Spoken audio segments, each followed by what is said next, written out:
அன்பான பரலோக தந்தையே, இந்த அழகான ஏப்ரல் 17ஆம் நாள் இந்த காலை வேளையை எங்களுக்கு அருளியதற்காக உமக்கு நன்றி செலுத்துகிறோம். இன்று ஒரு புதிய தொடக்கம் என்று உணர்ந்து உமது கிருபையிலும் சமாதானத்திலும் எங்களை நடத்தும். கர்த்தாவே, எங்கள் எண்ணங்கள், வார்த்தைகள், செயல்கள் அனைத்தும் உமக்கு பிரியமானவையாக இருக்க உதவி செய்யும்.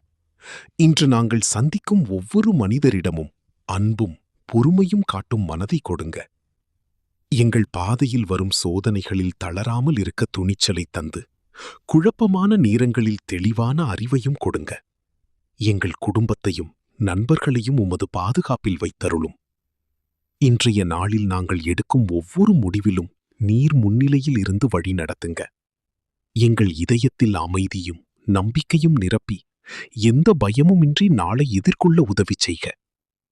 இந்த நாளை உம்மிடம் ஒப்படைக்கிறோம் தந்தையே. எங்கள் ஜெபத்தை கேட்டருளும். இயேசு கிறிஸ்துவின் நாமத்தில் ஜெபிக்கிறோம் பிதாவே. ஆமேன்.